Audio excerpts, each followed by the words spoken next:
गोरखनाथ मंदिर पहुंचे मुख्यमंत्री योगी आदित्यनाथ। गुरु अवैधनाथ की प्रतिमा पर पुष्प अर्पित करके लिया आशीर्वाद। कल जनता दर्शन में फरियादियों की समस्याएं सुनेंगे सीएम। बेटियों के सम्मान को लेकर सीएम योगी का सख्त संदेश। अभद्र टिप्पणी पर तत्काल कार्रवाई के निर्देश। सपा कार्यकर्ताओं को भाषा में संयम बरतने की सलाह।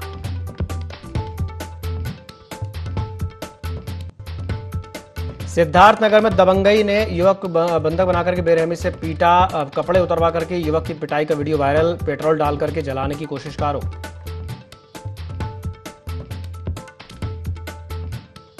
अमरोहा पुलिस की गोकशी करने वाले बदमाशों से मुठभेड़। एक बदमाश के पैर पर लगी गोली। 2 अन्य साथी भी गिरफ्तार। 25,000 का इनामी गोकश विक्की भी गिरफ्तार।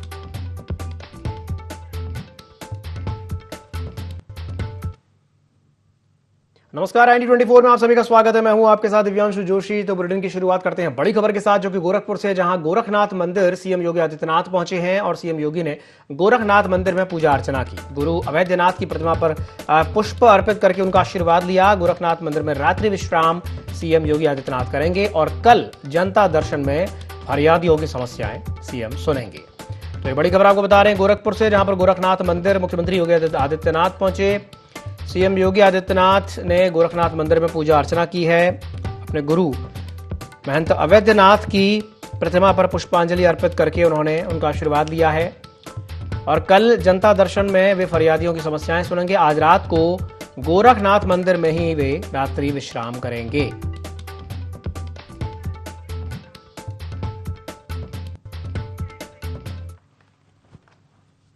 उत्तर प्रदेश के मुख्यमंत्री योगी आदित्यनाथ आजमगढ़ के दौरे पर रहे, जहां उन्होंने लगभग 955 करोड़ रुपए की 39 विकास परियोजनाओं का शिलान्यास और लोकार्पण किया। महाराजा सोहेलदेव राज्य विश्वविद्यालय परिसर में आयोजित कार्यक्रम में 70 करोड़ रुपए से ज्यादा की लागत की 14 पूर्ण परियोजनाओं का लोकार्पण किया गया, जबकि कई नई परियोजनाओं की आधारशिला रखी गई। इन योजनाओं में चिकित्सा, शिक्षा, लोक निर्माण, परिवहन, पर्यटन, ग्राम विकास और प्रशासनिक भवनों से जुड़े कार्य भी शामिल हैं। मुख्यमंत्री ने दोपहर 12 बजे से 1 बजे तक एक जनसभा को भी संबोधित किया। विधानसभा चुनाव से पहले हो रहे इस दौरे को राजनीतिक रूप से बेहद महत्वपूर्ण माना जा रहा है। सुरक्षा के मद्देनजर विश्वविद्यालय परिसर के 5 किलोमीटर क्षेत्र को नो फ्लाइंग जोन घोषित किया गया था।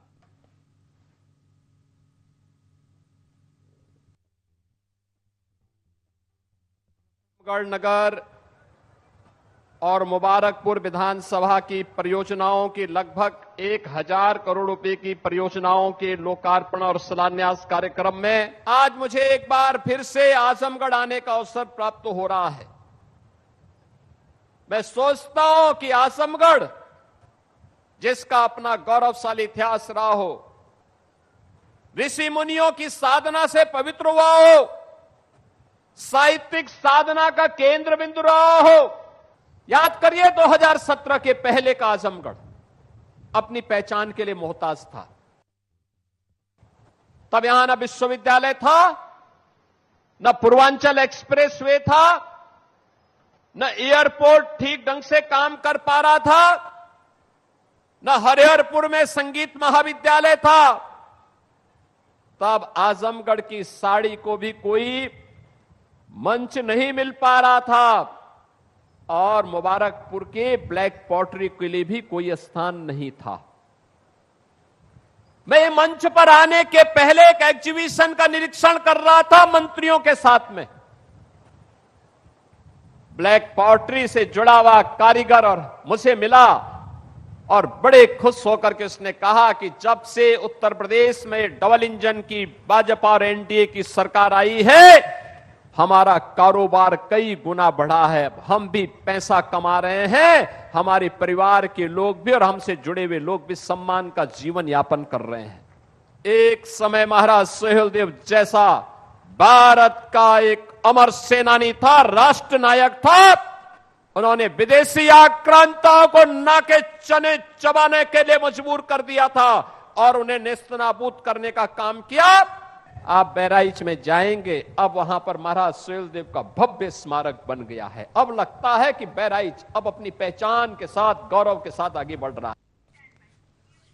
उत्तर प्रदेश के पूर्व मुख्यमंत्री अखिलेश यादव की बड़ी बेटी को लेकर के सोशल मीडिया पर की गई अभद्र टिप्पणी का मामला तूल पकड़ने के बाद मुख्यमंत्री योगी आदित्यनाथ ने कड़ा रुख अपनाया है। उन्होंने कहा कि सार्वजनिक जीवन में मर्यादा और सम्मान बनाए रखना सभी की जिम्मेदारी है।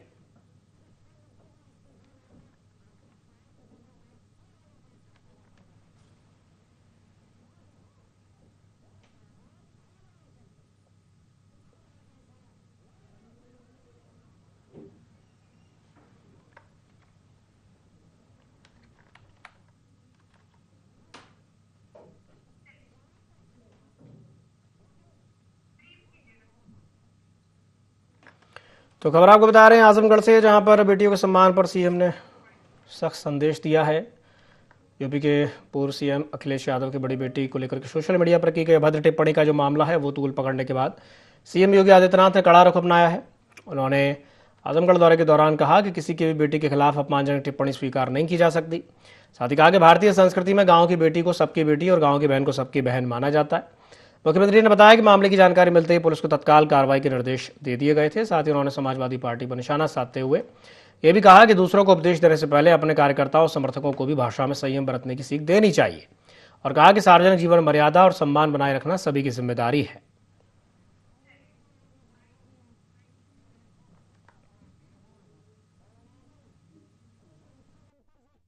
देख रहा था समाजवादी पार्टी के अध्यक्ष अखिलेश यादव की पुत्री के खिलाफ कुछ लोगों ने गलत टिप्पणियां की थी। जैसे मेरे संज्ञान में आया, मैंने तत्काल पुलिस से कहा, मैंने कहा इसमें एफआईआर दर्ज कराओ।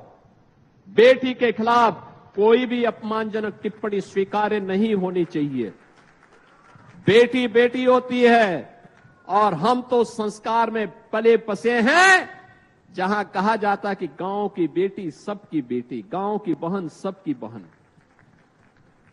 हमने तो कोई भेदभाव नहीं किया, लेकिन अखिलेश जी दूसरों को उपदेश देते हो, अपने चेले चपाटों को भी थोड़ा उपदेश दे दो कि अपनी भाषा को संयम कर ले। दूसरों के प्रति टिप्पणी करने के पहले स्वयं भी सोचा करो कि उनके लोग किस प्रकार की भाषा का प्रयोग बहन और बेटियों के प्रति, बुजुर्गों के प्रति, दिवंगत लोगों के प्रति और वरिष्ठ नेताओं के प्रति करते हैं। इसके बारे में उनको भी अपने लोगों को संस्कारित करने की आवश्यकता है। अच्छा होगा उनको समझाओ, और नहीं समझ सकते तो हमारे हवाले कर दो, हम उनको अच्छी तरह समझा देंगे। गोरखपुर के धुरियापार में मुख्यमंत्री योगी आदित्यनाथ ने 295 करोड़ से ज्यादा की लागत की 319 विकास परियोजनाओं का लोकार्पण और शिलान्यास किया। इस अवसर पर विभिन्न जन कल्याणकारी योजनाओं के लाभार्थियों को प्रमाण पत्र और स्वीकृति पत्र भी वितरित किए गए। जनसभा को संबोधित करते हुए सीएम ने कहा कि जनता के विश्वास से प्रदेश में विकास की एक नई धारा बह रही है और वर्षों पुरानी समस्याओं का समाधान अब संभव हुआ है। उन्होंने धुरियापार को पूर्वांचल के विकास का नया इंजन बताते हुए कहा कि यहां ग्रेटर गीडा विकसित किया जा रहा है, जिससे बड़े पैमाने पर निवेश और रोजगार के अवसर सृजित होंगे। क्षेत्र में CNG plant, cement factory, power plant, paint और दवा निर्माण इकाइयों की स्थापना का मार्ग प्रशस्त हो रहा है।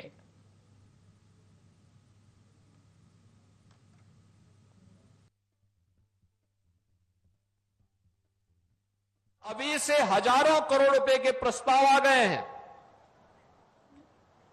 जिन प्रस्तावों को हमें यहां उद्योग के रूप में स्थापित करना है। इसमें सीमेंट की फैक्ट्री भी यहां लगने जा रही है। सीमेंट की फैक्ट्री आपके इसी धुलियापार क्षेत्र में लगने जा रही है। एक पावर प्लांट का भी, एक आधुनिक पेंट का भी, और साथ साथ अत्याधुनिक डिस्टिलरी भी, जिसमें आज की दवाइयां बनती हैं, जितनी भी ये मॉडर्न मेडिसिन है, एलोपैथ की दवा, इन सब के निर्माण की कार्रवाई भी यहां पर होने जा रही है। इतना ज्यादा निवेश के प्रस्ताव भारी पैमाने पर। याद करिए, राम जानकी मार्ग, एक समय आवागमन ठप, आपको लखनऊ जाने के लिए मजबूर होने के लिए, उपचार के लिए लखनऊ जाने के लिए मजबूर होना पड़ता था। न कनेक्टिविटी थी, न रोडवेज की बस थी, न कोई अन्य साधन थे। जैसे तैसे चल पाता था। आज बेहतर कनेक्टिविटी हुई है, सड़कों का जाल बिछा है, और मैंने तो बोला है राजेश जी को, भाई आप जितना प्रस्ताव देंगे हम स्वीकृत करेंगे, क्योंकि मैंने यहां की पीड़ा को नजदीक से देखा है। यहां के नौजवानों ने मेरे साथ कार्य किया है, जूझे हैं। जब श्री राजेश त्रिपाठी जी ने यहां होम्योपैथ कॉलेज स्वीकृत करवाया था, उस समय काम तो आगे बढ़ा, समाजवादी पार्टी की सरकार आई, उसने काम रोक दिया। जिन लोगों को उस समय चुन करके भेजा था, उन्होंने कानों में तेल डाल करके इसको अनसुना कर। गोरखपुर के रामगढ़ ताल में एक किशोरी की तालाब में कूदने से मौत हो गई। प्रत्यक्षदर्शियों के अनुसार किशोरी चंपा देवी पार्क के पास पहुंची और अचानक से ताल में छलांग लगा दी। मौके पर मौजूद लोगों ने उसे बाहर निकाल करके सीपीआर दिया, लेकिन हालत में सुधार नहीं हुआ। वहीं जिला अस्पताल में डॉक्टरों ने उसे मृत घोषित कर दिया। पुलिस ने शव को पोस्टमार्टम के लिए भेजकर जांच शुरू कर दी है।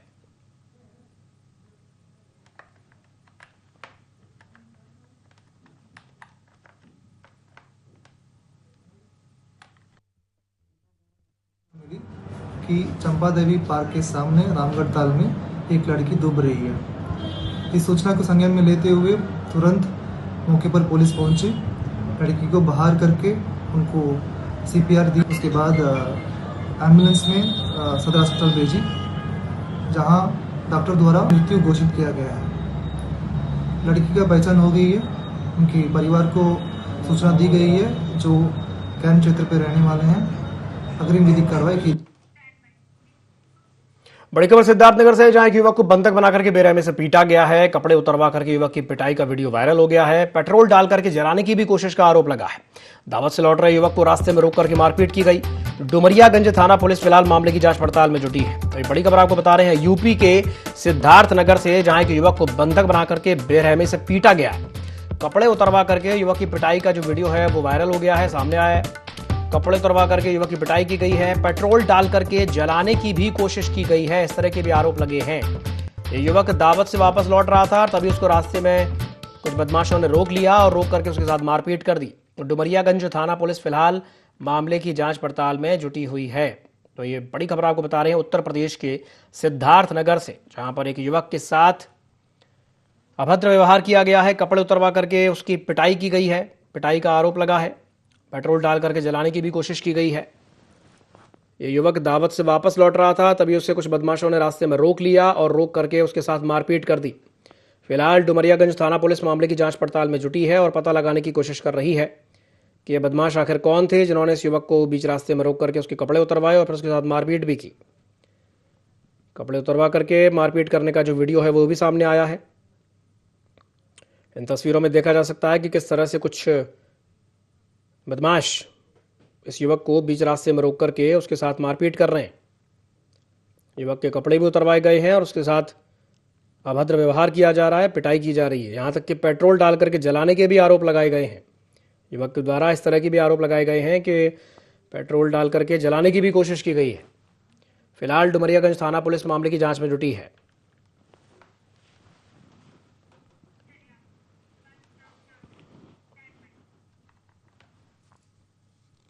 उत्तर प्रदेश के एटा जिले में पुलिस को बड़ी सफलता हाथ लगी है, जहां फर्जी दस्तावेज तैयार करके धोखाधड़ी करने वाले 2 वांछित आरोपियों को पुलिस ने गिरफ्तार कर लिया। वहीं गिरफ्तार आरोपियों की पहचान विवेक यादव और भमरापाल के रूप में हुई है, जिन पर 15-15 हजार रुपए का इनाम घोषित था। आपको बता दें कि दोनों आरोपी कोतवाली नगर में दर्ज धोखाधड़ी के मुकदमे में लंबे समय से फरार चल रहे थे। मलावन और सकीट पुलिस की संयुक्त टीम ने अभियान चला करके दोनों को गिरफ्तार कर लिया। पुलिस आरोपियों के खिलाफ आगे की वैधानिक कार्रवाई में जुटी है।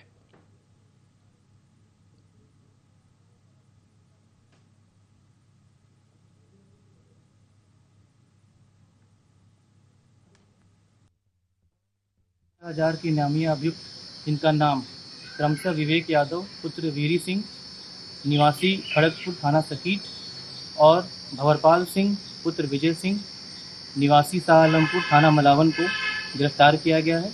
इन दोनों अभियुक्तों के विरुद्ध थाना कोतवाली नगर पर मुकदमा पंजीकृत है। इनके विरुद्ध थाना स्तर से आवश्यक वैधानिक कार्रवाई की जाएगी।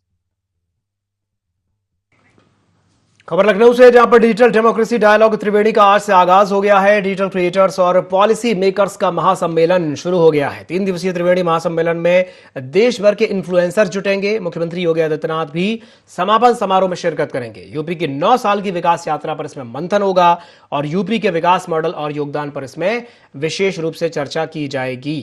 तो एक खबर आपको बता रहे हैं लखनऊ से, जहां डिजिटल डेमोक्रेसी डायलॉग त्रिवेणी का आज से आगाज हो गया है। डिजिटल क्रिएटर्स और पॉलिसी मेकर्स का जो महासम्मेलन है वो शुरू हो गया है। 3 दिवसीय त्रिवेणी सम्मेलन में देश भर के इन्फ्लुएंसर्स जुटेंगे। मुख्यमंत्री योगी आदित्यनाथ भी समापन समारोह में शिरकत करेंगे। उत्तर प्रदेश की 9 साल की जो विकास यात्रा है, बीजेपी सरकार की जो 9 साल की विकास यात्रा है, उस पर इसमें मंथन किया जाएगा। यूपी के विकास मॉडल और योगदान पर भी विशेष चर्चा होगी। तो ये खबर आपको बता रहे हैं लखनऊ से। डिजिटल डेमोक्रेसी डायलॉग त्रिवेणी का आज से आगाज हो गया है। डिजिटल क्रिएटर्स और पॉलिसी मेकर्स का महासम्मेलन शुरू हो गया है। 3 दिवसीय त्रिवेणी सम्मेलन में देश भर के जो इन्फ्लुएंसर्स हैं वो जुट रहे हैं। मुख्यमंत्री योगी आदित्यनाथ भी समापन समारोह में शिरकत करेंगे।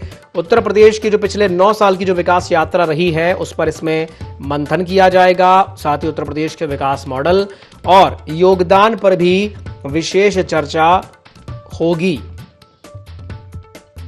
तो ये जो बड़ी खबर आपको बता रहे हैं लखनऊ से, डिजिटल डेमोक्रेसी डायलॉग त्रिवेणी का आज से आगाज हो गया है। आज से इसकी शुरुआत हो गई है। डिजिटल क्रिएटर्स और पॉलिसी मेकर्स का ये जो महासम्मेलन से कहा जा रहा है, ये शुरू हो गया है। 3 दिवसीय त्रिवेणी सम्मेलन में देश भर के जो इन्फ्लुएंसर्स हैं वो जुटेंगे और मुख्यमंत्री योगी आदित्यनाथ भी समापन समारोह में शिरकत करेंगे।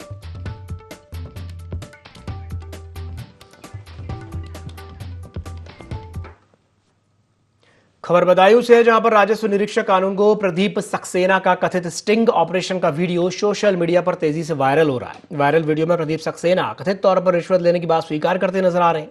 वीडियो में 200 रुपए से लेकर के 5 लाख रुपए तक की रिश्वत ली जाती है। साथ ही स्टिंग ऑपरेशन में अन्य अधिकारियों के नाम लेने और वीआईपी खर्चों का हवाला देते हुए रिश्वत लेने की मजबूरी बताने का भी दावा किया जा रहा है। हालांकि यह मामला अब प्रदेश सरकार में राज्य मंत्री और बदायूं के प्रभारी मंत्री अरुण कुमार सक्सेना तक पहुंच गया है। मंत्री ने वीडियो उपलब्ध कराने की बात कही है, जिसके बाद व्हाट्सएप के माध्यम से वीडियो भेज दिया गया है। अब देखना होगा कि तहसील बिलसी में तैनात राजस्व निरीक्षक प्रदीप सक्सेना पर प्रशासन क्या कार्रवाई करता है। हालांकि IND24 वायरल वीडियो की सत्यता की पुष्टि नहीं करता।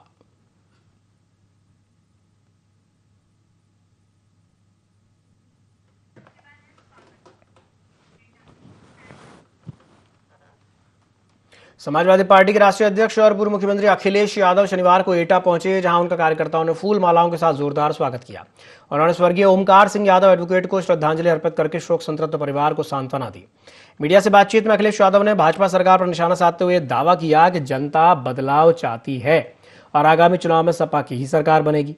उन्होंने कहा कि एटा में थर्मल पावर प्लांट सपा सरकार की देन है, जबकि वर्तमान सरकार ने एम्बुलेंस व्यवस्था को प्रभावित किया, पुलिस व्यवस्था को भ्रष्ट बना दिया है।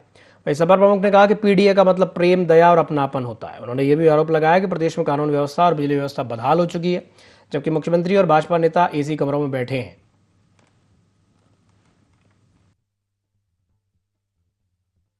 बिजली का इतना बड़ा कारखाना लगा है जी, अगर इसके मुकाबले बीजेपी ने कोई बड़ा काम किया हो तो बताओ। एक काम बताओ। एम्बुलेंस चलती थी, वो एम्बुलेंस बंद कर दी। पुलिस को 100 नंबर दिया था, पुलिस को करप्ट कर दिया।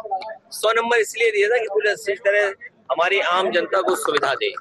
अब बताइए, खाद नहीं है इनके पास। बीजेपी कहती है हम विश्व गुरु बनाएंगे। मैं तो ये कहता हूँ, अगर प्रधानमंत्री इजराइल गए थे और ईरान में अपना हवाई जहाज उतार देते तो अपने आप विश्व गुरु बन जाते। युद्ध ही नहीं होता, अगर वॉर नहीं होता तो हमें आपको डीजल पेट्रोल महंगा नहीं लेना पड़ता, खाद का संकट नहीं आता। पीडीए के साथ साथ सामाजिक न्याय के राज की स्थापना के लिए पीडीए सरकार बनाने के लिए हम सबका समर्थन चाहते हैं।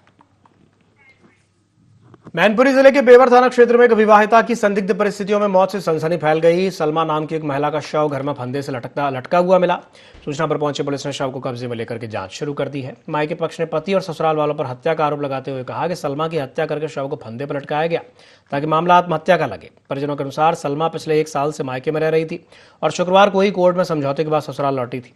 मृतका की मां ने पति के किसी के अन्य महिला के साथ संबंध होने का आरोप लगाया है। घटना के बाद पति समेत ससुराल पक्ष के लोग फरार बताए जा रहे हैं। पुलिस पोस्टमार्टम रिपोर्ट और साक्ष्यों के आधार पर जांच कर रही है।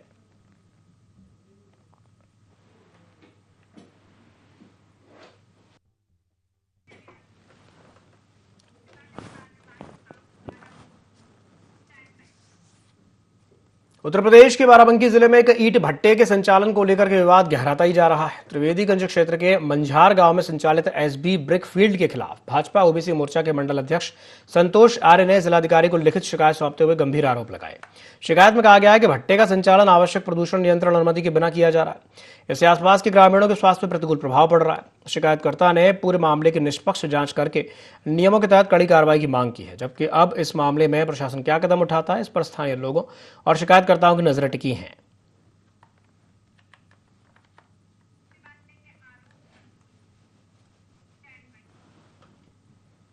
हरदोई में समाजवादी पार्टी के जिला अध्यक्ष शराफत अली का कथित ऑडियो वायरल होने के बाद राजनीतिक हलकों में हलचल तेज हो गई है।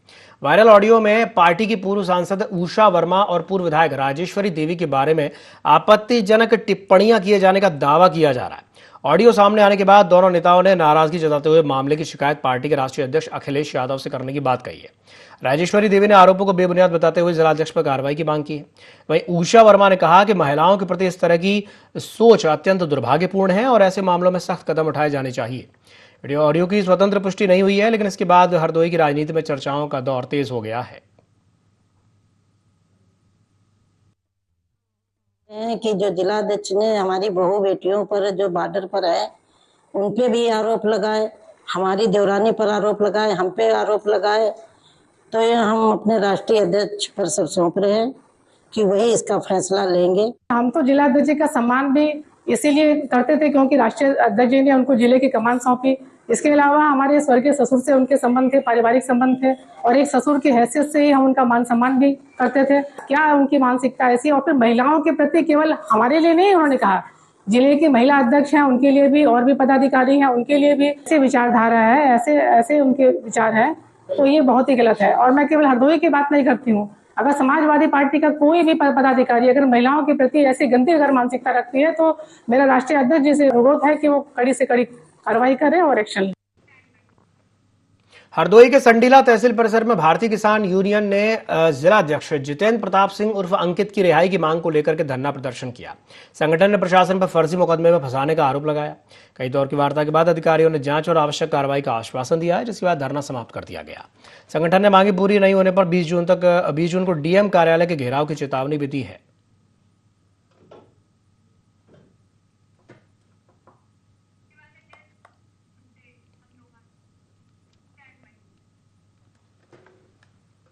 अमरोहा में पुलिस की गोकशी करने वालों के साथ मुठभेड़ हो गई, जहां पर एक बदमाश के पैर पर गोली लगी और 2 अन्य साथी गिरफ्तार हो गए हैं। 25,000 का इनामी गौकश विक्की भी गिरफ्तार हो गया। 3 आरोपियों को गौकशी की घटना को अंजाम दिया था, जहां रास्ते में मीट से भरी कार में फंसने पर छोड़ करके ये फरार हो गए थे। घायल बदमाश को उपचार के लिए अस्पताल में भर्ती कराया गया है और एक बिना नंबर की बाइक समेत तमंचा कारतूस भी बरामद किया गया है। सैद नगली थाना क्षेत्र के भीकनपुर में यह मुठभेड़ देखने को मिली।